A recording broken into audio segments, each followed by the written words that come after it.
The cannon fired, and now the best women triathletes in the world.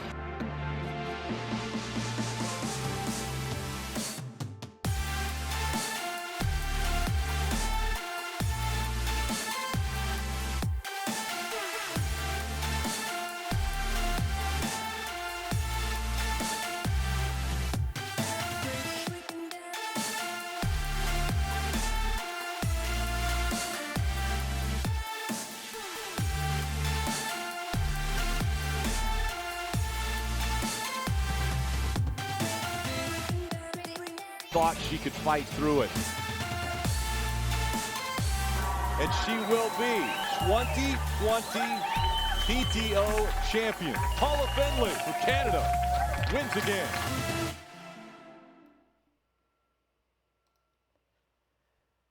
Good morning, good afternoon, good evening. I sound like the Truman Show from wherever you are across the globe tuning in. Can you please leave me a little comment? Let me know if you can hear me a-okay. Big thank you to the crew from the PTO who managed to pull together that race wrap up, that sweet little 60-second grab to give you a highlights reel from the event. If you didn't get to see it, then make sure you jump on their YouTube channel so you can check out all of the action from the PTO Championship at Challenge Daytona. Deborah, thank you for letting me know. I'm always so nervous going ahead, not really knowing whether the audio is working. Folks, we have Laura Siddall back to join us. Mel Saltil has just checked in as well. G'day, mate. Sid has been on, actually she's already pulled me up this morning because I called her Laura Siddall, which felt really weird because I never call her that. We've got Sid joining us again. She has been on the ground in Daytona all week. I'm sure she's got some behind the scenes stories and bits and pieces from the event. Can you please welcome friend and editor, race, journo, everything that she does of witsup, Laura Siddall. Hang on a second, I need to unmute you. How you doing? I'm good. How are you? I'm not sure what day of the week it is. I'm not sure how much sleep I've had this week. I'm pretty fueled by caffeine. I've just had a massive bit of carrot cake, even though it's like 6 o'clock, which I think was lunch, not too sure. And so I'm on a sugar high now as well. Actually, Nick Mallet just said, stupid Daytona race has screwed up all of my sleep patterns. And I'm exactly the same. I'm exactly the same, and I was here in Daytona. Oh gosh, Sid, we're going to talk about the race, how it all unfolded, get a bit of an insight from your point of view. You spent a lot of time with pro athletes leading into the race and I guess afterwards as well. What was your actual role on the ground, or is it too hard to even explain? I felt like you were everywhere. First of all, nice sweatshirt. This wasn't planned by either of us. Stood it up like that. Everyone's going to tune in like we're doing this one. I know. You can see the range of witsup. We have t-shirts, we have jumpers. Oh, I got pulled up for saying jumper today by the Americans. They were like, what's a jumper? Anyway, what do they call it? Sweater? Something like that, yeah. What was my role exactly? So I was kind of acting as pro liaison with Belinda Granger throughout the week. So basically trying to look after the pros, keep them happy, get information to them, liaise between the various organizations that were here at the race. So the PTO, Challenge Family, Challenge Daytona, and that sort of thing. And then Belinda BG went into production mode because she was on the commentary team on race day. So pretty much Friday, Saturday, Sunday, she was more verging into commentary because they had quite a big few quite a lot of production meetings and run throughs because obviously it was a very top level broadcast. So that then I kind of picked up the role of more keeping the pros in check and trying to get as much information out to them and what they needed and answering questions and stuff that they had. Yeah, right. And just while we're speaking of Belinda Granger, stellar performance by BG behind the mic with two people who I guess have probably got a lot more experience in terms of the broadcasting world, and she definitely held her own and bounced off them really well. She was so, I don't think she'll mind me saying this. Well, she's on a plane at the moment, so she won't know. And then she's going into a hotel for lockdown for 2 weeks, which is another thing we need to talk about. Because think about Belinda Granger in a hotel room for 2 weeks. I'm not really sure she's going to cope. And I think it had only just dawned on her this morning what she was about to go back to in Australia. Yeah, I spoke, obviously, working with her all week, and but the Saturday night and Sunday morning she was super nervous, and she was sort of like, never been this nervous since my racing days and that sort of thing, with all the commentary she's done since, because it was a legit big ass team, and the two other commentators and the people on the ground, and I think just with all those production meetings leading up into it, just kind of the enormity dawned on her. But she was awesome, like really great. I could hear bits of the coverage they had sort of piped out over the ground as we were racing, and just then the messages and the feedback I was getting during the day, just saying how fantastic it was, is really cool. Yeah, definitely. Just quickly, Scotty Norris has just said that Redmond just walked past me watching this stream and said, "Oh, it's Sid." Hey Redmond, hey Scotty. Yeah, you're right. You nailed it. I think the coverage was fantastic. I thought, because obviously I spent a bit of time in the media world, I was really interested to see what they did in terms of the broadcasting and the commentary. And I loved that there were two people who I guess were more the anchors. That's their experience. And Belinda was the special comments who knew the sport and the athletes inside out. But the two men on the panel as well obviously had done their research on the athletes as well. So I thought that was fantastic. And then the live crosses to Alicia Kay and Kevin McKinnon were fantastic. And the fact that they could get them on the motorbike talking with very little wind noise, amazing.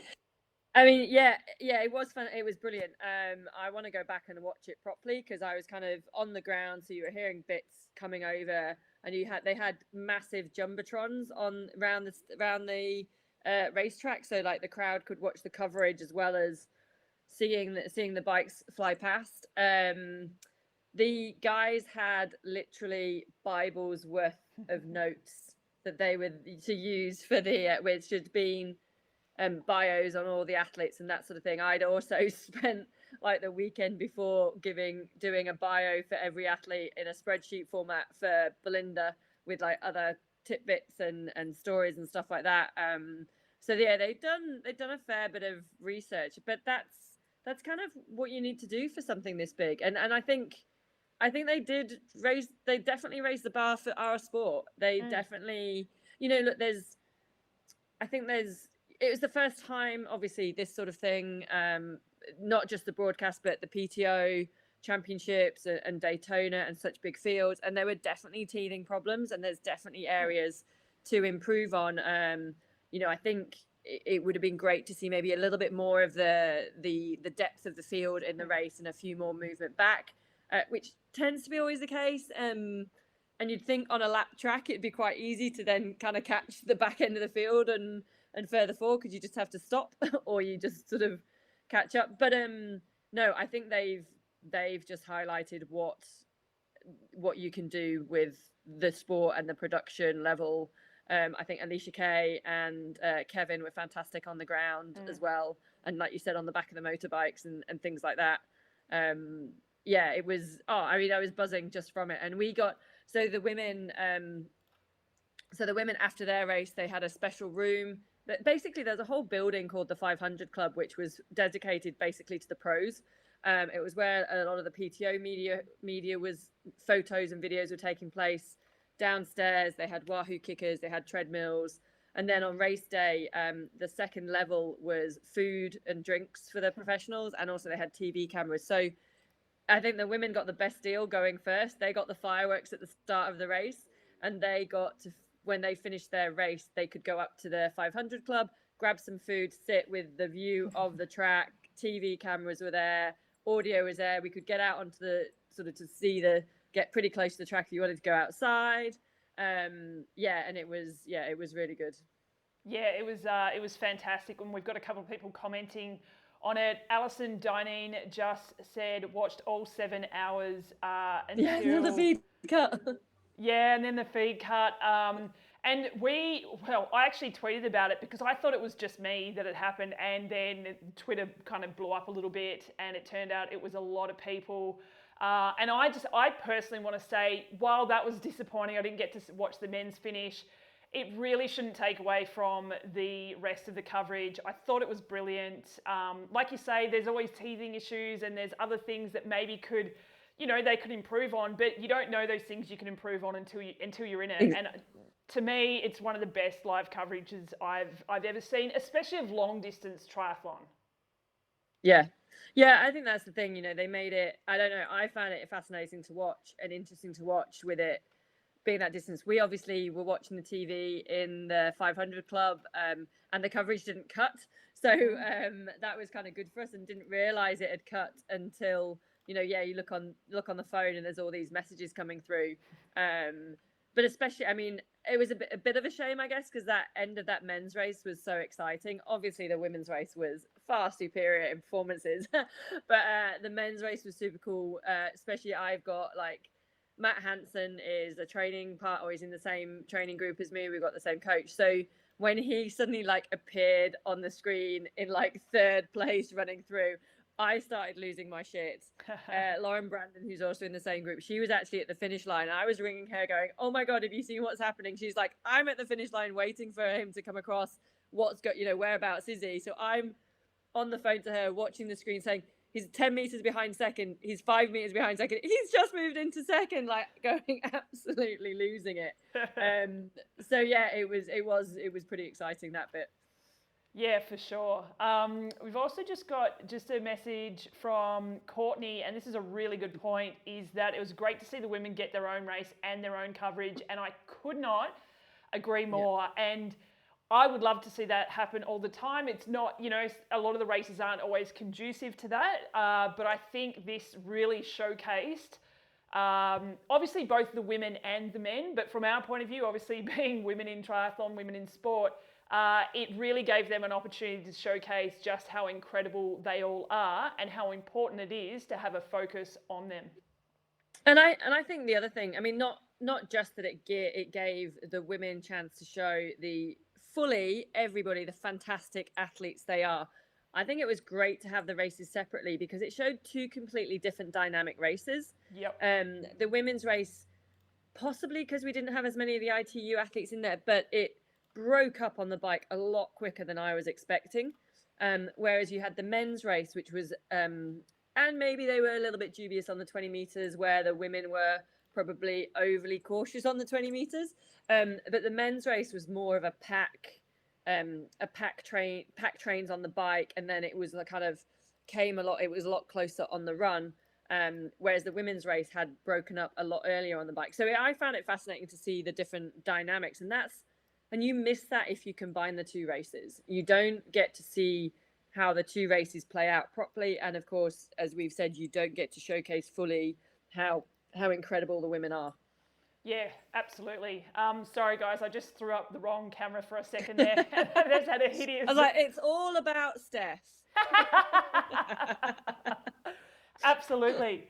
Okay, let's get stuck into it. But before we do, if anyone out there who is watching wants to join us for a few minutes and actually come on live to this feed, if you've got any questions for Sid and you want to actually ask her yourself, not just put it in the comments, or share any of your thoughts, leave me a message and I'll send you a link so that you can come on here right now and join us for a bit more of a chat. We'd love to have you. I think I need to put something in here again. Nobody's allowed to come on that's going to give any secrets away from the last week. Nobody's dishing the dirt on me.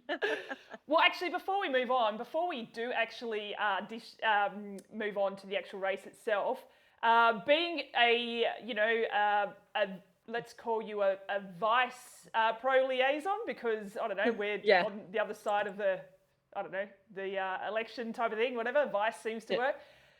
A pro athlete's a pain in the ass to work with.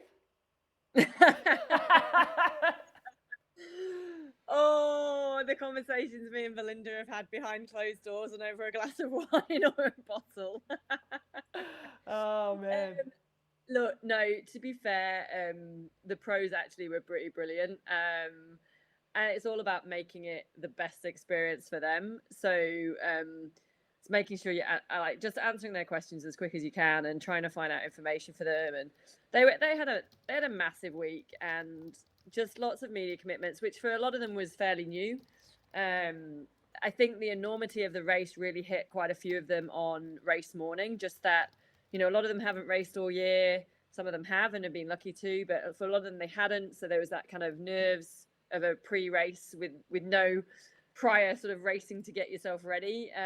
Then just like I think the start list and looking at the women around them, and then seeing suddenly or getting this feel of the size of production, and the national anthem was the American national anthem was played, and this massive firework display went off, and this at 10 o'clock in the morning.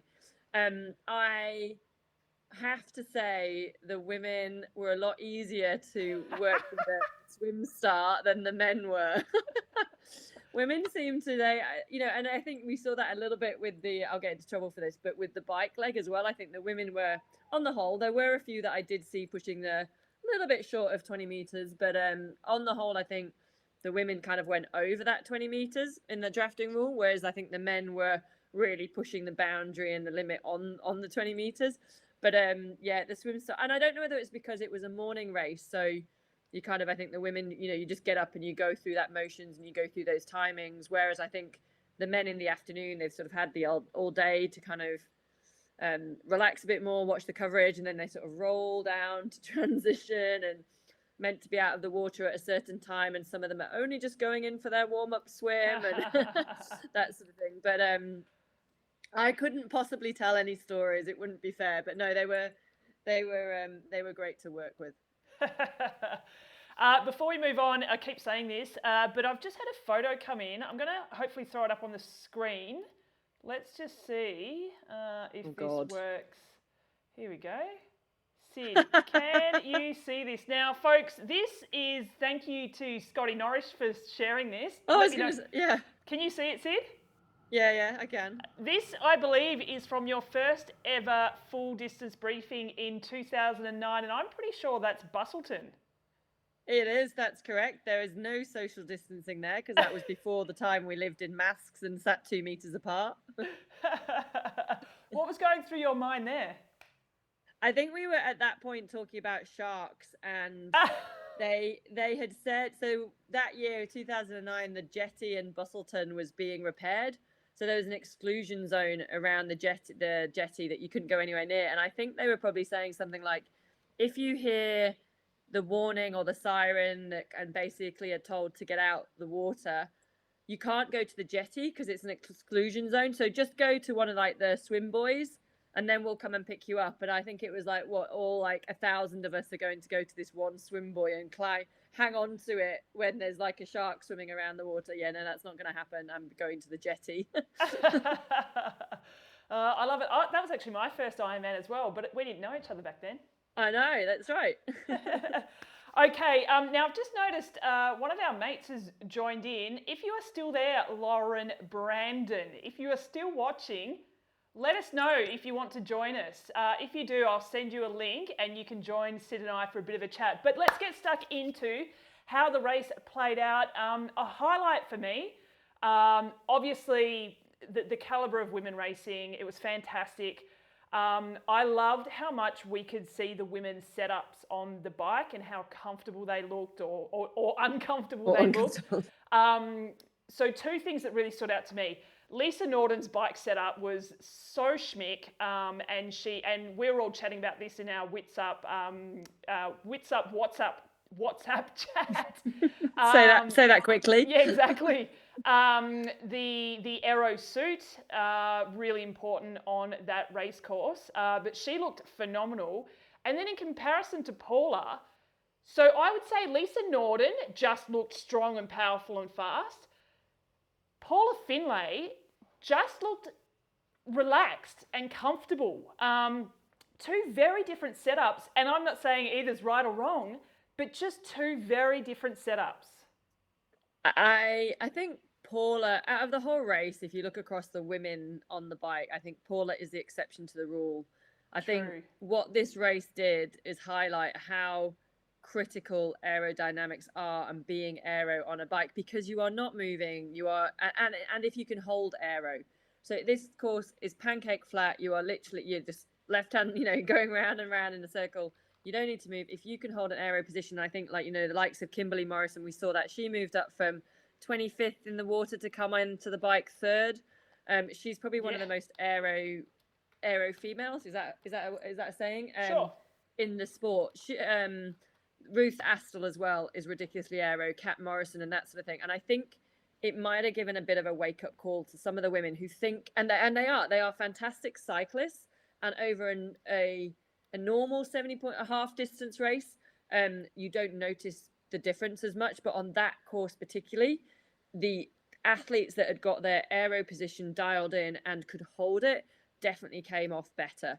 However, and that's when I say the exception to the rule is Paula Findlay, because she is not as, I'd say, as aero as the Lisa Norden looks, Ruth Astle looks, Kat Morrison looks, like Nikki Bartlett, those kind of athletes, but she is phenomenally strong and manages to gets away with it. I don't know, gets away with it, it's the right word. She's just awesome. We all massive all fangirls. We were so happy to see her win. But yeah, she did look relaxed and comfortable, but in not as aero position as the other women who excelled on that course. Yeah, definitely. Sorry, I'm just in the middle of trying to sort out a couple of things on the sidelines. So I get distracted. There's too many things going on. We're going to talk a little bit more about the swim in just a few moments. But so we've talked about how some of the women looked, and that was a real highlight for me. What was a highlight for you? And we will get down into a bit more of the nitty gritty, but what's something that really stood out to you? Oh God, I mean, where do I start? Just the whole coverage and the whole buzz, and seeing the passion of Bill Christie, the CEO, and what he wants to achieve, or what he wanted to achieve in this race. And I think just seeing it all come together, and actually standing there on the water's edge with the women, just going, this is going to happen, and we're racing, and I get goosebumps now. It was an incredible bunch of women lining up, and it's been such a weird year that it was suddenly like, we're here and we're going to do this, and it's going out to millions. And I think that was really exciting. I actually really loved the swim. I think the Aussie exit was brilliant, and just seeing how that played out with as the women came out on lap 1, and then how it split up to lap 2 and that sort of thing. I really enjoyed that vibe and that atmosphere. And yeah, I mean, obviously it was amazing to watch. So it was amazing to watch Paula win. I think she's a fan favorite. Everyone loves her. I think there were so many, I mean, anyone who would have won would have been happy for, obviously, but I think she has a special place in a lot of people's hearts. I think seeing someone, I loved Fenella Langridge. I think she had the best finish line when she crossed the line, and she had a phenomenal race. Like her swim, I know we'll go back, I'm jumping ahead of things, but her swim really set her up for the day. And then it's things like, just seeing the heartbreak of Lisa Norden and talking to the women afterwards, and like those that didn't have their best days. And it's so hard this year, because this was kind of like, some of them are in fantastic shape. Some of them have really trained. They're in the best shape of their lives. And you've got one day in this weird year where you've not had other races to kind of show that. Yeah. And if the legs aren't there, or for whatever reason, it's so heart-wrenching as well. Yeah, definitely. Let's talk about the swim, but we're going to bring on a special guest at the last minute for the swim. I mean, you'll see why in just a minute. I've got a feeling I may have stuffed something up, so if there's something that I've got wrong, just excuse me for a minute. But let's see if we can get this incredible woman up onto the screen. Yay! There she is, folks! Lauren Brandon! Are you already at home? Oh, hang on. You got this. Hang on, Lauren. We don't have any sound, so what I'm going to have to get you to do is just hang up again and join back in just a second. So we'll come back to Lauren and hopefully we have sound going. So we'll jump back to her in just a second. So while we wait for her to join back in again, yeah, apparently she was out of there and she's just arrived home. Yeah, she had an early morning flight, which is never good the day after the biggest and only race of the year. Yeah. At the end of the year, when everyone wants to have a few drinks last night, yeah. I'm guessing. All right, let's see. Do we have you this time, Lauren? No. Oh, you might have to maybe. Oh, I hope we can make this work. She looks great, but she always looks great. She looks fantastic for someone who just got on the red eye. I think she's one of the few women that looks amazing in a wetsuit. Yeah, agree. I had something happened to me in a wetsuit this week, and a friend of mine, Dee Dee Groisbauer, said, "I hope you did it gracefully." And I was like, Dee Dee, nothing I do in a wetsuit is graceful. Oh, you want to try again, Lauren? Oh, what is happening? We might have to try one more time. Try hanging up. Just make sure, Lauren, when you click that link, that you make sure that you're unmuted and everything on that link. So we'll try one more time. I'm going to hang up on you, and we'll come back to you. Sorry, folks, but it'll be worth it because she always gives great insights. She may be one of the happiest people on the planet, Lauren Brandon, but I'm really excited to hear about her day. Okay. Quick one before we get Lauren back on. We found out that Annie Haug got a drafting penalty, which is only 2 minutes, which, I mean, I also get it because it's a shorter course. So I kind of like that. And Jackie Herring, I wasn't sure about her 5-minute penalty. Before we get stuck into it, let's just see if Lauren does work. Sorry. We're going to try it one more time. Let's hope this does work. All right, hang on 1 second, folks. Sorry. I can talk to us, Loza. No. Guest, you have muted yourself. Hit the mute button. We're having all sorts of trouble. Can we lip read? Anyone lip read? We can do it. That's just like shit. Yeah, definitely shit. I don't know what's going on. What Lauren is saying is that had a great swim, but let Lucy Hall get a little bit of a gap on me. But I still came out second. I had an amazing bike, looking great in aero position. Ran and then celebrated well last night. I need to try one more time. One more time, Lauren. One more time. So while you try that, I will talk briefly through the penalties, if that works. Let's do it. So Annie Haug, I have to say I'm not totally sure what her penalty was for, but I believe it was drafting, or maybe a few were given them for taking slightly longer to overtake. So that could have been it for Annie. So the penalties were, and this goes on to the Jackie Herring 5 minutes. So the first penalty was 2 minutes, and any second penalty you got was 3 minutes. And then the the third penalty was a DQ. Now, there is a little bit of a, controversy around Jackie's second penalty, which quite a few of us don't believe she should have been given. And I believe they are taking that up with the officials. Not that now, I mean, when it happened, it's more out of principle of just having kind of the right process in place. But yeah, the first penalty Jackie got was due to not overtaking fast enough, like sort of 50 seconds, not 45 seconds. And she was like, okay, well, hands up to that. The second penalty, she doesn't agree with, and rightly so. I was there, I was watching and saw it, and she was, I don't know, hard done by. Is that like kind of the right word? I'm not sure. She shouldn't have been given the penalty. Let's put it that way. Okay. All right. I think we've got Lauren. I think we do. We've got folks, sound. Thanks for hanging in there. Let's get her up on the screen. Oh God.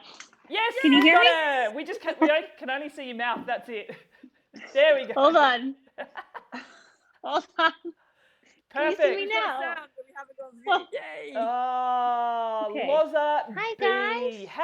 doing? Oh, well, thanks to Laura, I'm quite hungover today.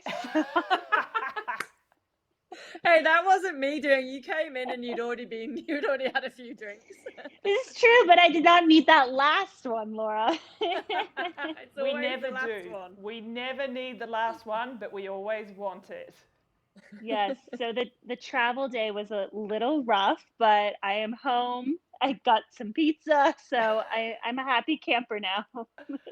Oh, mate. Hey, give us a bit of a rundown of the thing is, this race would have been, the biggest race, on par, I guess, with Kona. Obviously, it would have been the biggest race of 2020, but more so now than ever, with not enough racing for everyone across the globe. It was even bigger. Did you feel that? Like, what did it feel like towing the start line and going around that racetrack? What 24 times with the run and everything? Oh yeah, 24. Yeah. Yeah, it was the whole week I was super nervous. Like I just felt so much anxiety. And I think because I haven't raced in over a year. Like my last race was Ironman Arizona, which was last November. So I think it's just been a long time since I've raced. And then coming to, yeah, the biggest race of the year and one of the biggest races ever, I think it was just kind of a lot for me to jump in on. But, the PTO and challenge, they did an amazing job. And all the athletes had a great week leading into the race. And the race itself was amazing. Like once Laura and I had talked before, and it's like, you don't forget how to race. Like once that gun goes off, you'll remember, you'll get into race mode and you'll be fine.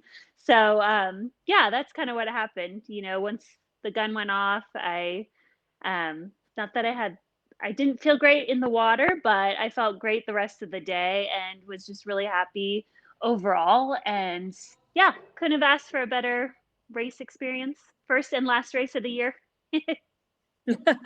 What, as a swimmer, how much do you love that? We call it the Aussie swim, where you get out halfway and then, I don't know, Belinda was calling it that. I'm going to go with it. As a spectator, It's called Aussie exit, but I have no idea why. Yeah, I don't know. Maybe because we run out of the water running away from crocodiles and sharks, so we're just, and then we go and then we're idiots, so we go back in again.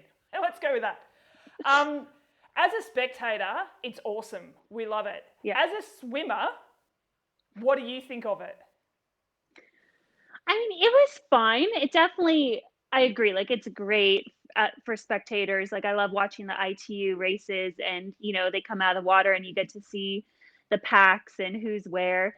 And so I think that was great. And I think as a swimmer, like maybe I'm able to calm my heart rate down maybe a little quicker. So, I mean, I dove back in and I felt fine, which was good. I was just so nervous coming down the ramp. I didn't want to completely fall on my ass in front of everyone. So I was happy to get into the water gracefully. I have to say, those ramps were very steep. Yes. Especially getting back down into, and I think it was sand. Is that right as well? So yeah, it was pretty steep for the women. Sorry, my phone's gonna die. Traveling day.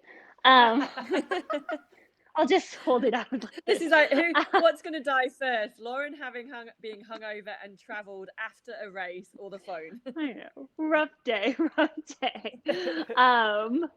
it was fun. I mean, it adds a different dynamic to the race that I think long course people aren't necessarily used to. And so it was good. Yeah. What were your, on the bike, now obviously you're a long distance racer, so you're used to being in the TT position for extended periods of time, but 80Ks with no cornering, no real opportunity to get up out of the saddle and stretch your legs, other than you actually making the decision to do so. Did you feel an impact? Or are you just used to, I mean, I know Dibs has only just got you riding outside in the last 12 months. You typically prefer to be indoors on a trainer anyway. Yeah, I definitely, like I spend all my time on the trainer in aero position, so I'm definitely used to it. But in what I tried to do, since I know it was so important for us to stay in aero that whole time, if I got passed, I used that opportunity to get out of the saddle and just stand up for a few seconds. And Yep. so then you can kind of stand up and drop back and have like a couple seconds to do your thing. So I just made sure to do that anytime someone was coming around me. So I had that opportunity. Yeah, for sure. To Sid, you were be going to say that something? that can't have been very many because you didn't have very many people pass you, Brandon. Well, that's true. Not too many times. So maybe a few times, but it Yeah. was still better than nothing. But Yeah. it was interesting. Like, I don't know, since I didn't watch the women's race, but watching the men's race, like, you could just tell how many people were really affected by having to stay in that aero position. And I think especially the ITU people who probably have only been on their TT bikes for like 4 weeks or 8 weeks. I'm sure they were heavily impacted by that. It was actually really interesting as well after the race, and particularly for the women. I didn't notice it as much with the men just because I wasn't really paying attention. But the women after the race, when we went up to get food and stuff, a lot of women were walking as if they'd done an iron distance race. It was really fascinating. A lot of them were really struggling to walk, and I'm not sure whether that was the monotony of being in that aero position, which people weren't used to, and then again that run with just no change in elevation or terrain. But that was really fascinating. I think it took a lot of people by surprise as well how much it would take out of their body at being able to hold that position. Yeah, definitely. And too, I mean, the pace was so hot, like you're trying Yeah. to go so hard as well. And so I think everyone just absolutely, went as hard as they could. And especially too, I know I get so sore after my first race of the year, and that's usually in March. So I just kind of, get into the season, but then all of a sudden here you are at like a world championship type event at your first race. And so yeah, I'm a bit sore for sure. Well, I'd love to know. Actually, Alison has just asked a question, and I'm pretty sure I can answer it. I did Yep. see someone on a road bike. Was that to counteract knowing the long time in the TT might affect their run? The person who I saw was Lisa Roberts, and I was chatting to her after the race, and she said no, she had to go with the roadie because of her back was playing up a bit. Sid, is that right? Yeah, so I mean, we spoke in the preview show about anyone being on a road bike, and I said, "Oh no, I don't think there is." There was a rumor about Nicholas Spirig, but it wasn't true. And then speaking to Lisa Roberts afterwards, she bought both bikes with her, but she's been having some back issues. So she was like, "I can ride my TT bike, but I'm probably not going to finish the race." And I think for Lisa, it's probably one of her last races in her career. It is. And so she wanted to honor that, and so. To be fair, though, she was riding a road bike, but she was actually sitting in aero on her road bike with not clip-ons, just resting on the bars. And if when you watched her going past, you wouldn't have actually noticed that she wasn't that on aero, if that makes sense. She still looked like she could have been on a TT bike. Yeah. Lauren, there was a few surprises to me that I'll share, but I'd love to know from your point of view anything about the way the race played out or particular athletes that surprised you. Yeah, I mean, I think it was definitely a little bit different than I had in my head. Like, I definitely thought, Jody Simpson and Nicole Spirig and some of the ITU girls were going to be up front a little bit more or sooner. Because I mean, both of them are such strong cyclists, and but I think everyone was just like so many people rode so well yesterday, and I think it was hard for anyone to really get away. Everyone was just kind of riding the same. So that was kind of interesting to see. And I know like Sarah Crowley didn't have a great day, so a lot of the people who we thought were gonna be gunning for the podium like were back a bit more. But that podium, like everyone definitely deserved to be up there. They are all phenomenal athletes, and they all had the potential to do really well. And I think yeah, it was great to see such a strong podium for sure. Yeah, definitely. And we will get on to those top three women for sure, because I agree, they were definitely three women who we expected to do really well. But then I guess like those sort of top 10 women that we're all sort of throwing those names around, a large majority of them didn't have the day that we expected or that they expected. And I think there was just so many reasons for that. And I think that, like you mentioned before, what was really underestimated was the lack of racing. That, you know, like, you haven't had that opportunity to blow cobwebs out, and then all of a sudden you're on the biggest stage in long distance racing this year. Yeah, it's it was definitely different just to all of a sudden be at the biggest race. And I think a lot of, I talked to a lot of women during the week, and I know everyone was quite nervous. And I think, when you haven't raced, you don't really know what to expect from yourself. You don't know what to expect from the other women. And so it's just a different position than we're used to showing up at a big race. Yeah, definitely. I want to quickly jump in because we did have Alex Polizzi just commenting a few comments ago, who is Amelia Watkinson's other half.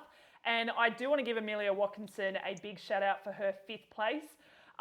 She, in terms of a global scale, I don't think she was on many people's radar, but we certainly had her in, up at the pointy end of the field. And I think we're going to see a big 2021 from the likes of Amelia Watkinson. I don't think we've seen her at her best yet. And yeah, I think she would have surprised a few people. Sid? Yeah, I think what we've seen is just Amelia Watkinson with a consistent block of training behind her. And I think that's just the start, and that's just the base. And now she's had that, and touch wood, she can continue that and stay injury free. I think, like, you're right. I think 2021 and 2022, there's just only going to be bigger and better things from Amelia. Yeah, for sure. Lauren, Jordan has just tuned in, and she has asked, how was the swim? Were you aware that the other women were swimming side by side rather than drafting off one another? Because the commentators were actually mentioning that quite a bit, and I think Belinda especially, because she knows how the race typically should play out, had mentioned that a couple of times as well, that they just didn't seem to be sitting on hips or sitting on toes as much as what she'd expect. I know for me, like at the beginning, I don't have great get out speed. And so all of us were swimming side by side, and I was trying to kind of get ahead of the pack and get to Lucy and Fenella's feet, but I just couldn't get there. It took me a little while. And then kind of once I got up there, I knew there was a gap to Lucy, and Fenella was kind of drifting back a bit. So I tried to get on Lucy's feet, and I just couldn't get there. So I know there was kind of a gap the whole time, which is not ideal, but I just couldn't go any faster to get on her feet. And yeah, I don't know if I haven't seen the coverage, but I know there was a decent sized second women's pack. And if you look at ITU racing, they do typically swim side by side, even 3 to a side, kind of depends. So I'm sure if there were quite a few of them, then maybe they were in a bigger pack, and especially more than they're used to. I think in Ironman swimming, everyone just kind of swims in a straight line, is swimming by themselves, kind of does their own thing because you have a long swim ahead of you, and a long day ahead of you. But I know this swim was kind of a lot more critical yesterday, and so I'm sure it was a bit different for the Ironman athletes than we're used to. Let's talk about the podium, and then we'll let you go, because have you actually eaten your pizza yet? I did eat my pizza, oh, yes. Good. I just didn't want to be so I'm happy. I'm fine. Yeah. I just haven't showered or anything, but that's okay. It's all right. It's all right. It's not like a smell and visual show. It's fine. Thank God. Yes, that's good. Also, I have showered and I still look erect, so we're all good. Let's talk about the podium. 3rd place, Laura Phillip. Again, I mean, we did go through, half the field and say, oh, this person could be on the podium. So we did. We did sit on the fence. However, someone in this room did pick Paula Findlay for the win. Oh, do you know good what? job. I picked Paula Findlay to everyone else, but I had to pick Holly Lawrence because you'd picked Paula Findlay first. I went around telling everyone else that she was my pick. Doesn't matter. If it didn't happen on witsup, it doesn't count. But let's go just back through third up to first. Third, Laura Phillip, a fantastic swim bike run from her. I'm assuming from both of you, no surprises that she was on the podium. Who wants to go? No, I mean, not for me. I think look, we saw her in 70.3 Worlds in Chattanooga when she kind of stormed onto the scene there. She's undefeated, I think, outside World Championships in the half distance. Maybe a bit of surprise. She's probably more suited to a hilly bike course than that flat, but I think her and her coach husband, Philip Sepp, and that squad, they now, Lisa Norden is a training partner sort of thing. Lisa Norden's in the same squad.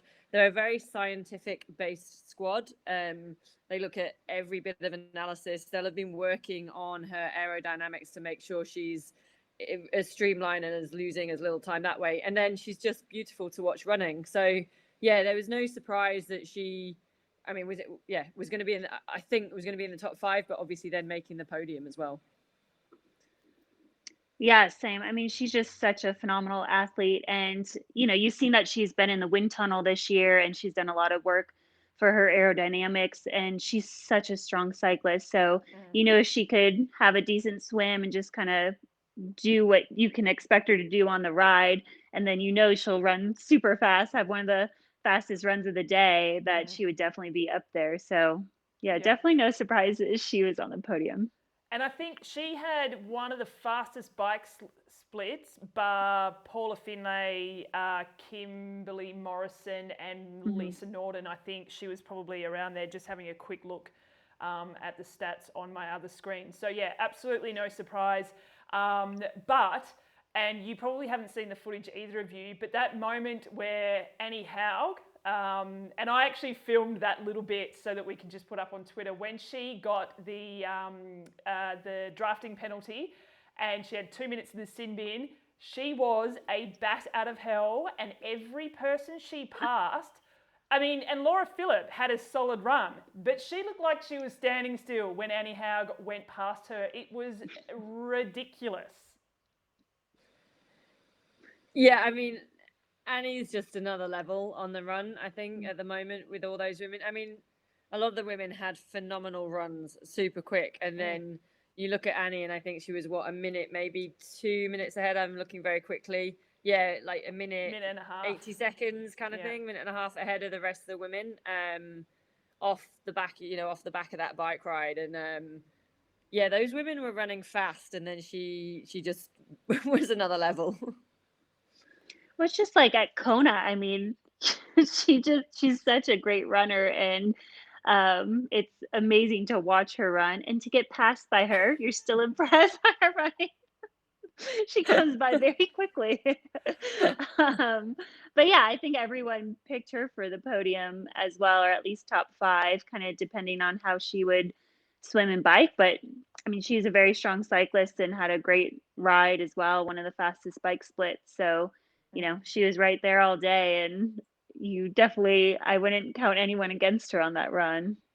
No, it's she's a dangerous athlete. And now that we see her in long distance racing, obviously being the current Ironman world champion, she's just going to be a danger over and over again. I think one of the things that really surprised me about this race, and now that I think about it and have seen it unfold, it's not as much of a surprise, but like you said before, I thought we'd see more short course athletes near the front, but the 2 winners, men and women, are half distance specialists, and that's who won. But then the rest of the podium, Laura and Annie Haug, they do so well at iron distance and half distance. So yeah, I found that really interesting. Let's move on to Paula, because play of the day, correct me if I'm wrong, I don't think I've seen a more relaxed athlete take the crown. She just looked relaxed all day. It was insane. And she was pretty relaxed all week. From what I saw and the interactions, I'm sure maybe back in the hotel room behind closed doors, she might have been a nervous wreck or whatever with Eric, but she's her demeanor, is that the right word, and her character is just quite calm and quite is placid the right word? I don't know, that it's not that it's meant to be a compliment. It just she's almost quite a calming influence from just seeing, you know, having a bit of conversations with her and just seeing her walk around. It's all pretty chilled, relaxed, Canadian maybe, that kind of vibe. And that came across in her racing, and maybe it's just she's in a good place, headspace, physically she knows she's in good shape. And she just was able to put it out there. Yeah, absolutely. Sorry, I've just got some news coming in. Sorry. Sorry, hang on. Like I say, too many things happening at once. What's some news coming in? Is this I what's can't. happened? What kind of news? I can't share. Is this is this something that we should have been? Is this like a world global? I'm scared. You should be scared. That you've now with like. I have to say, I've been in America for I don't know, over a week, and I have not put the TV on. I have no idea what's going on in the rest of the world. All I know about is the bubble in Daytona and what's been happening. All I know, there could have been wars starting outside this place. I have no idea what my quarantine rules are if I go back to Spain, the UK, or anything. Oh, man. No, I'm actually working on another special guest. So, Lauren, I think you should hang around for this as well if you'd like, but if you need to go, that's completely okay. I get to leave now? Well, no, actually, I'm going to be really rude in a couple of minutes because I actually don't think I can get 4 people on screen. Okay. But before we let you go, I'm gonna go. Sorry, that's so rude. But I was going to let you You're go. not allowed to, Laura. Before I let you go, just sum up the entire event, what it feels like to be at the end of the year, and I guess your hopes for next year. Oh yeah.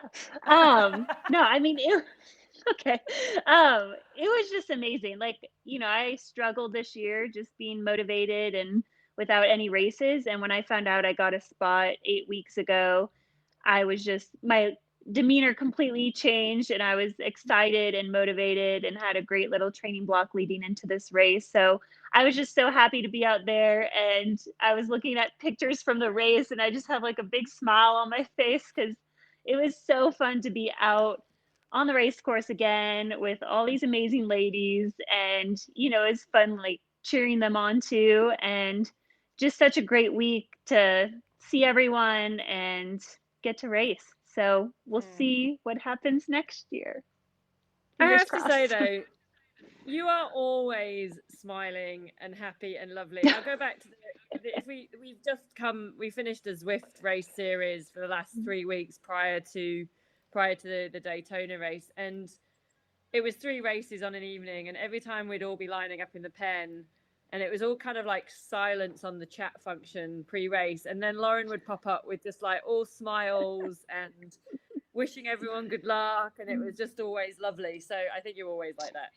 Yeah, absolutely. Oh, well, thanks. You are too. Love you, ladies. Thanks, Loza, and I miss you. Thanks, guys. Miss you. We'll see you later. Bye. Bye. Loz, CLB.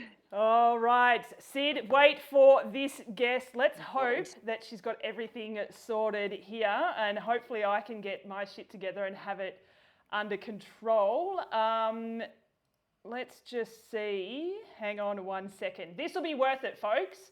So just bear with me for just a second. It's like, I feel like it's like this is my life or something. I'm not retiring, you know. No, this will be worth it. Injured again, but I'm not retired again. All right, let's hope. Guest, if you can hear me, just give me a little wave to the camera when you're ready. And special guest, I think they're just setting up the camera. Folks, stay with me. Stay with me. This is the guest of the century. Give me a wave if you can hear me, special guest. Just give me a little bit of a wave. She's waving. I've given away it's a female. Let's hope that I've got the volume sorted. Here we go, folks. Oh, wait. Yay! Paula Findlay! Hi. Yes, and we've got sound. Mate, thank you. It's working? We've got you. Oh, perfect. Okay. We were just texting, and I was like, "Oh, do you happen to be free?" I didn't want to bother you because I knew that you would be under the pump with interviews and stuff. How the hell are you? If I wave out No. the window, can you wave at me? Oh, are you at the same hotel still? Well, I'm at the other That's hotel.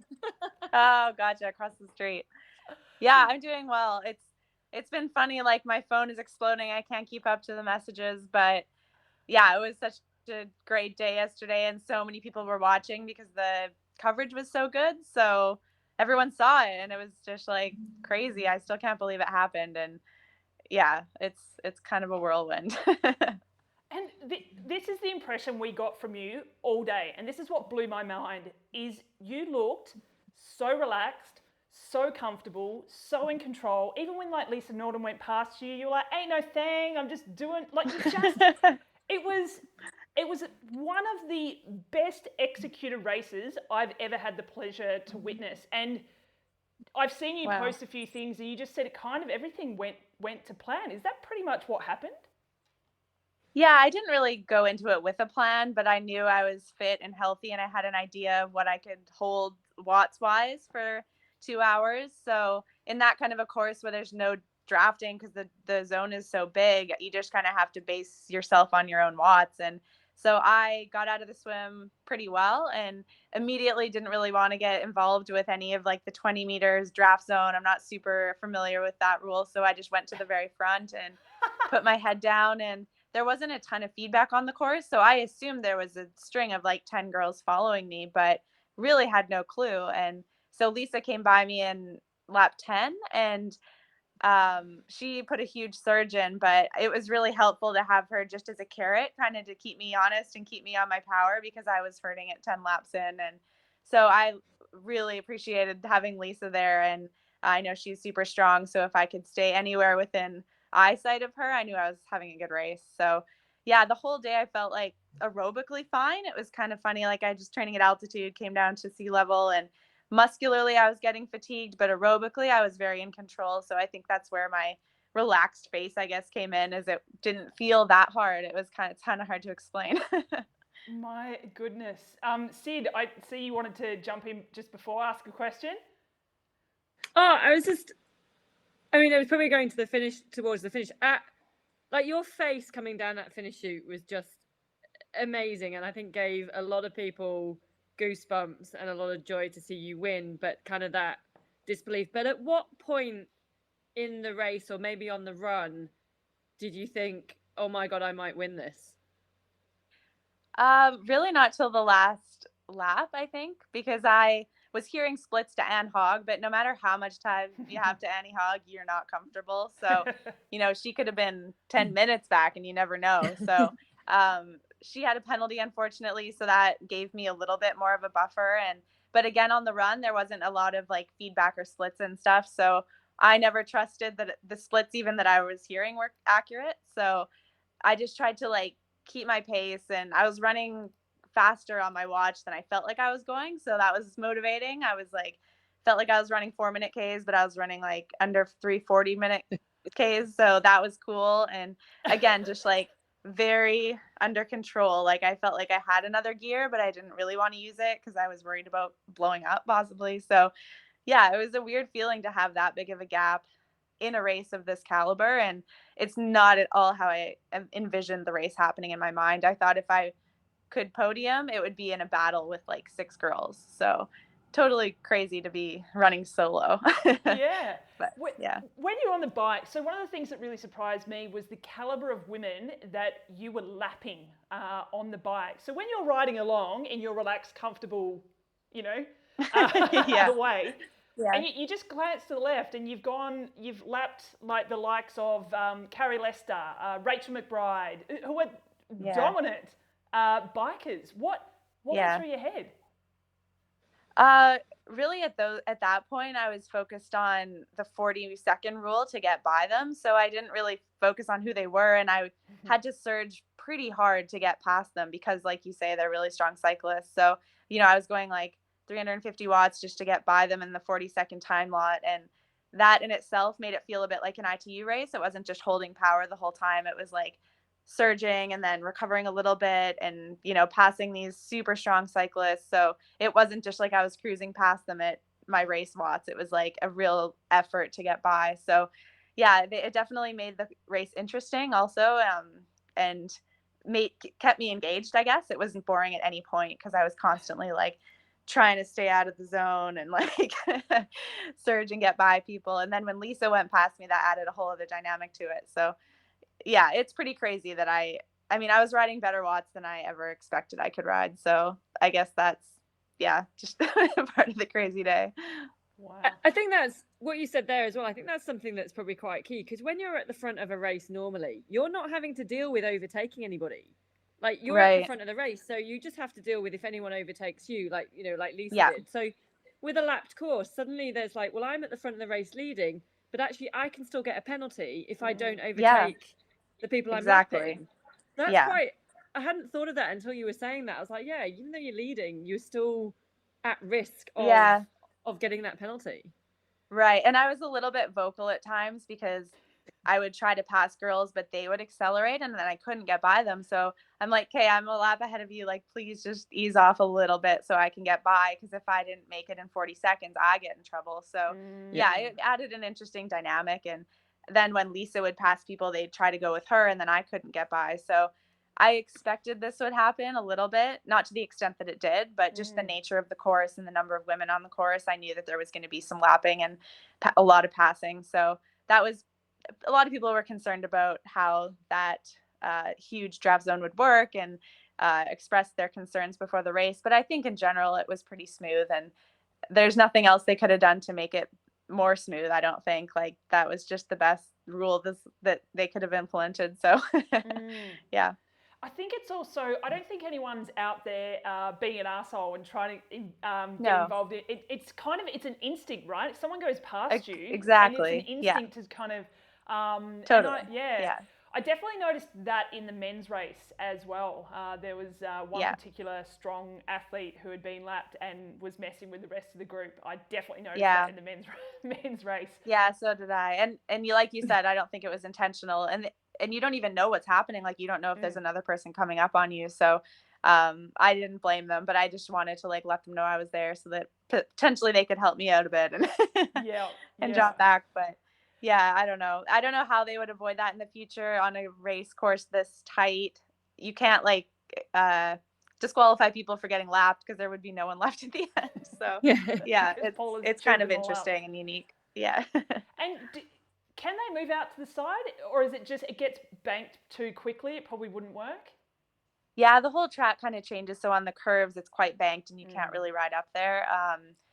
But on the straights, it's wide enough to be kind of 3 wide. So I think the general rule was if you're riding slower or solo, ride to the very far left and then everyone else can go by you on the right. Yeah. But the concern was that if there was a 3 wide pass, you'd have to go up on the bank, which is impossible. So it worked out okay. I never made a 3 wide pass at all. So it wasn't a problem, but yeah. I want to ask, obviously a lot was going on the week leading into the race. I know the PTO wanted to do a lot of media opportunities with you all, but also to be able to pull together imagery and video content. So they've got a whole bank of stuff that they can use throughout the year. So I know that all of you had to commit to a lot throughout the race. I know with that triathlon life over the year, that triathlon. Yeah. The vlog, yeah. Like that is. Over the year, your confidence in front of a camera has improved. Like you've talked about it. You talked about it on our podcast that it's not your natural thing to do that, but it's improved by doing all the vlogs and everything over the year. Totally. Yeah. How did you cope with the intensity of race week?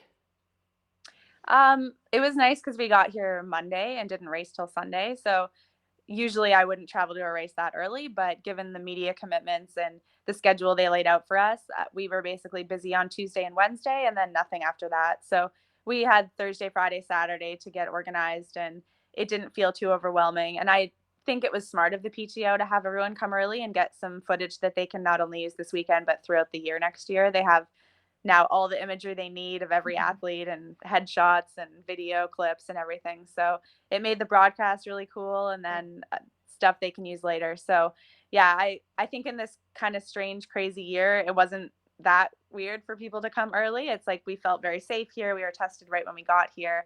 It was a very isolated environment, it felt like. So aside from the logistics of like getting meals, because we didn't really want to eat out, it was very easy to be here. It's a beautiful hotel. So yeah, we haven't minded our stay at all, even though it was a bit longer. And then the media requirements were pretty streamlined. They were back to back. So that was really well planned out as well. So although it was a lot, it wasn't overwhelming, I don't think. Yeah. Sid? No, I've got a few more. I've got another question, but you've just won $100,000. Have you decided what the first thing you are going to spend it on? Well, Eric and I really want to move to Bend, Oregon, but it hasn't been financially possible. So we've been talking about maybe looking at that more seriously. We love it there. Heather and Waddy live there. We are good friends with them. So, well, I'm not sure. That's kind of an enormous purchase, but in terms of like a small thing I want to buy, I haven't thought too much about it. And honestly, the money wasn't a huge motivator for me. Yeah. I know it's insane how much it was, but it meant more to me to like win a race at that level than it did to win $100,000. It could have been a $5,000 prize purse, and I would have been just as happy as I am now. So yeah, it definitely is super cool to kind of have my year end like this, because it's been a rough year in terms of race income, but it definitely wasn't like the driving force or anything. Speaking of driving force, I actually have a photo of what I believe you will actually purchase very, very soon. I'm just going to throw that up on screen so that everyone can see. I believe you're rolling out of Daytona in this brand new van upgrade. Paula, talk us through. What's your favorite thing with this van upgrade? Oh, I really like the sliding out side there. That'll probably give us a bigger bed to sleep in. Yep. Our current Sprinter is pretty tight for Eric and I to both sleep in. So lots of bike storage. It probably has a full kitchen, full bathroom. Like you can fully live in that thing. So it's pretty sweet. And the dog's got its own quarters, I think, in that one. Yeah, as well. Exactly. Yep. It probably has air conditioning. Yeah. My mom actually saw your tweet yesterday and she thought it was hilarious. So. I'll send you well the done. original photo. Okay. And when you're winning, I'm like, oh my God, Photoshop. Rah, rah, rah. Yeah, you had it ready. Yeah, exactly. Hey, before we let you go, I just wanted to touch on, and again, you talked about this in your podcast that you did with us, and we might release that again later this week in case people haven't listened to it yet. But your career has been a roller coaster. For me, that's what I love so much about your win, is that I felt like this was a real, do you know what? Fuck what's happened. I'm back. I imagine this has given you the confidence that you need. And I don't want to put words in your mouth, but I don't know. It's been a roller coaster career, and so many people couldn't be prouder or more inspired from you. And I think, but you need to be told that your story is really inspiring. And I'd just love to get your thoughts on that. Oh, thank you. That's super nice to hear. I think that is why the response has been overwhelming, is because people know that I raced back in 2010 and had these great results and then disappeared a little bit, but was still kind of on the scene. I just never had like a standout result in the last 10 years. So I think this year of no racing has kind of been a blessing in disguise for both Eric and I. Like I feel healthier than I have in a long time. And because of that, I'm fitter and had more consistent running, and all of that kind of helped so that I could have a good race yesterday. So yeah, it's been a roller coaster, but I honestly don't think I could have had this high without having the year almost off and the reduced pressure that the whole year took. So although COVID was like a horrible thing globally and a lot of people suffered, we actually had some silver linings come out of that, including having a good race yesterday. So yeah, I've never felt like fitter, faster in my life, like maybe back in 2010, but I appreciate it so much more now because I know what it's like to be injured and to be struggling and to be in last place on a race course or not even finishing a race, and how sad and frustrating that is. So the flip side of that, to experience this now, is even cooler than any of my wins back in 2010. So yeah, I appreciate all of the messages. I've received like hundreds and hundreds from strangers. It's like overwhelming. I'm trying to reply to all of them, but it's super cool. The triathlon community is amazing, and it's cool to feel like I'm inspiring people, even though I don't know them. And so that's been the coolest thing out of all this, I think.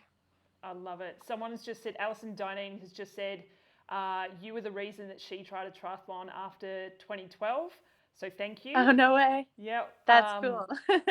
And Harrison Rolls King actually just said, and this is a really good point, and I touched on this quite a few times when we were chatting about this the other day. He said, is happiness the key to consistency for you? I'm going to guess yes.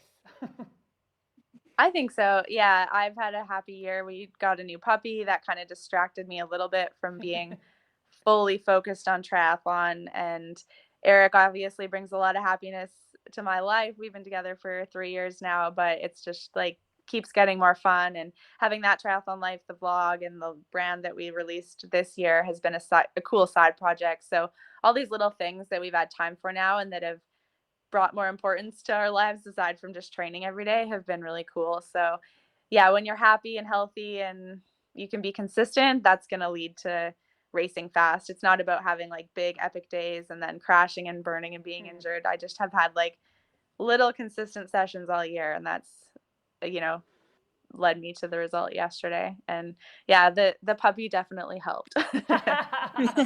Dogs are the best for sure. Yeah.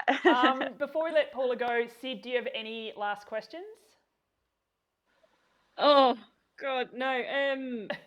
Oh no. She's blown me away already. I'm like yeah. It's been amazing to watch Paula this week, and that race was super special. So I think you don't only inspire the age groupers and the amateurs, you also inspire a lot of the professionals, and we definitely need to raise our game just to sit anywhere close to you. Oh, well, thank you. I mean, I've been inspired in return by so many pros over the last 10 years, like comeback stories and people who are injured, like non-Stanford and then goes and wins Hamburg. Like that kind of stuff is cool for me. So I appreciate that it can, goes both ways too. And I'm glad I can, hopefully raise the bar. I don't know what, but yeah, it's cool. My last question is, Heather Jackson posted a photo of you two celebrating. I have a feeling there was beer in those glasses. Please correct me if I'm wrong. Yeah, Heather likes to have a fun time. So she was pretty determined to get me to drink last night. I don't drink a lot. I'm not like against it, but it's just, I don't do it a lot. So we had these little like pineapple shots and she kept bringing them out and it was fun. We were just in the hotel lobby. So it was like very safe, small group, but no, we've become such good friends with Heather and Waddy this year. They've been honestly like a key part to the happiness thing. Like we've been camping with them. They're kind of our little quarantine family. So yeah, been great to train with Heather, learned so much from her. She's like a Kona legendary person who has been racing for a long time. So yeah, it's pretty fun to have her support, and she's like genuinely happy for me too, which is so cool. Yeah, definitely. I have to say, well, yeah, it was very cool watching you two interact kind of after the race and last night with a few drinks as well. Yeah, right. I've got another question then, which is probably a fairly standard, typical question. But because you spent so much time with Heather, that's me thinking of trying to bring in your Mount Lemon KOM as well. So they're getting my words muddled up. Yeah. Question is, have you any desire to do a full distance? Every time I do a half, I'm like, there's no way I'm doing a full. Like that was so hard. But if I could slow my pace down by a minute per K, maybe, I don't know. It's like, I don't really do super well in the heat, so I'd have to like kind of acclimatize to that. Yesterday was perfect temperature for me. It was a bit on the cooler side. So if I did a full, it would have to be in like Ireland or somewhere like rainy and cold, I think at first.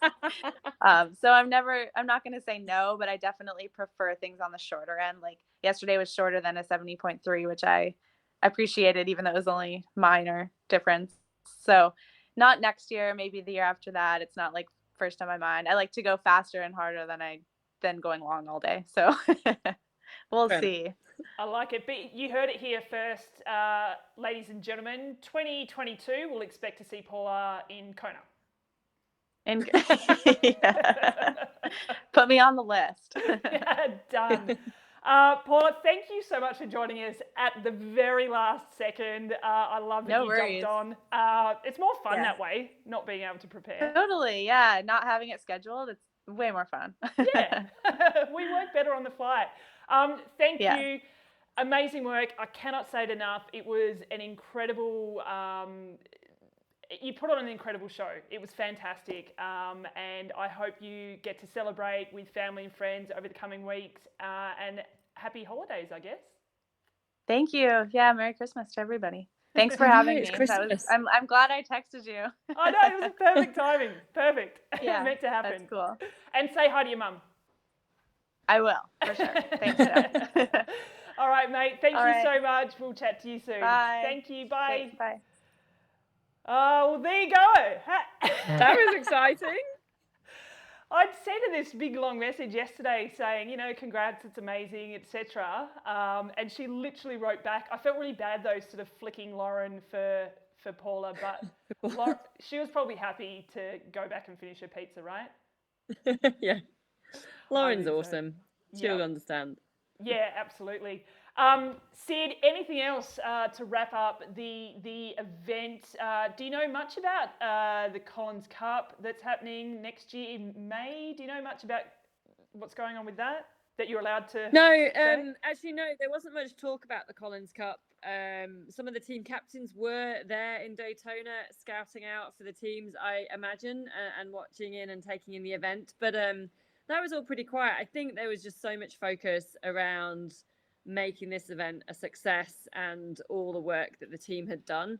I think there's some exciting things to come from Challenge Family and Challenge North America in the next year and the years after that in terms of races and what they can put on. I think the production that they had yesterday with the coverage is, again, it'll make some other people step up, I think. And that's not just within Challenge Family, but obviously the broader triathlon world as well. Which, that's super exciting. That's what we as the PTO were wanting. We're wanting to make that difference and showcase. So I can't give you much on the Collins Cup. I would just say, I think, there was some, as always with these kind of races, there were loads of impressive performances. And we've mentioned the Podium, we've mentioned Amelia. I think, Sky Monch in 6th place, won a great race for her. She did, second in Ironman Florida a few weeks ago, but still, I know we keep mentioning the accident and the crash, which was over a year ago now, but still kind of that comeback. I think a super impressive performance for me, as I said, was Fenella Langridge from the UK. Her swim was just fantastic. That really set her up for the day. Mm-hmm. I think this year she's had a few races, but she's performed, but probably not to the full extent of what she could. So it was brilliant to see her come out and have such a day. Sarah Spanks was up there, Elisabetta Curidor, who I think probably nobody would know. She's Italian. She's just went about her business. She was just ecstatic as well to finish. And there were so many great performances, and it was just great to see the women all together and racing again, and at such a depth of ability and personalities and characters, and with everything that's gone on this year. It was just really, really awesome to be there. Yeah, and we, from the other side of the world, we were chatting, or I was chatting to different people who couldn't be there either, and we all agreed it was just so good to see triathlon racing. To be honest, that's why we've tried to do a few live feeds of races as well, because I just look how pumped up everyone is by being able to watch some live racing. And obviously we are nothing compared to the Daytona coverage, but still people are hungry for it. What do you mean my little live videos weren't up to the Daytona until I got told to stop? But yeah, I think you nailed it. And yeah, thank you so much for, sorry. No, I was just going to say as well, look, I know there's been there are lots of arguments both ways whether this race should have happened or not, like in the current environment. And I would have argued that no, it shouldn't, and I could argue that yes, it should, and the positive benefits and impact it had because it did take place. I do have to say again, like they worked so hard to keep everyone safe with the protocols in place. And like, whilst I said it was amazing having a race, but it was weird as well, and it was different, and there was this kind of slight atmosphere hanging over it due to COVID and the coronavirus and all the protocols in place, and a little bit of like that paranoia. But yeah, at the end of the day, it was just amazing to see the women and the men racing like that and to put on such a spectacle. Yeah, absolutely. Sid, thank you so much for taking the time out of what I know is a very busy schedule for you, but we appreciate your insight. It's all right. They've all gone home. It's fine. Yeah, you're free now. Yeah. Even Belinda's gone. It's fine. Yeah. I saw her posting that she was in a transit lounge or something or other. I think she's trying to get home so that she can be home in time for Christmas after the 2-week quarantine, right? Yeah. So she's again, she had an early flight from Orlando, but then she had like a 10-hour layover in LAX. Los Angeles, but she then lands in Australia and obviously has to go into quarantine for 2 weeks. And if any of her flights are delayed by like a day, I think she's in quarantine for Christmas. Yeah. I have to say, some of the Aussie girls like Amelia and I think Renee Kiley, they are going to be in quarantine for Christmas. They're staying a few more days, and then so they will be in their hotels on their own on Christmas Day. But that's. Yeah. I guarantee you Belinda Granger will be doing F45 in her hotel room, I reckon 4 times a day. So it'll be F180.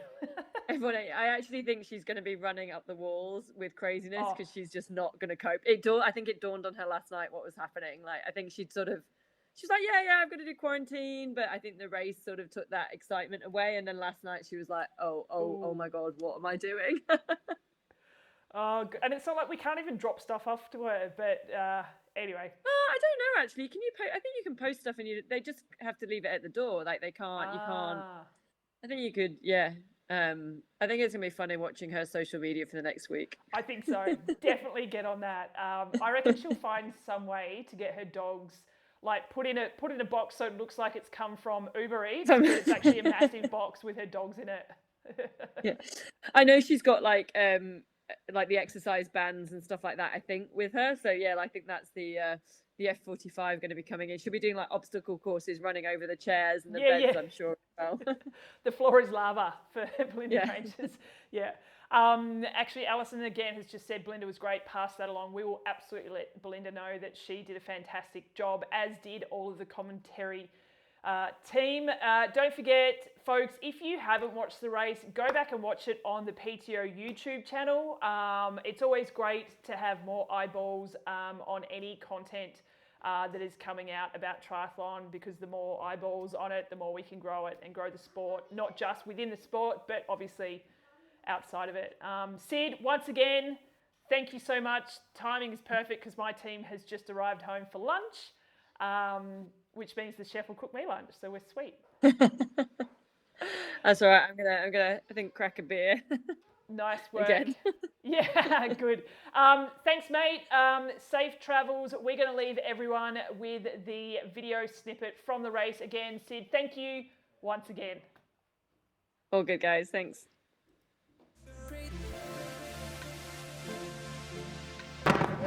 The cannon fired, and now the best women triathletes in the world.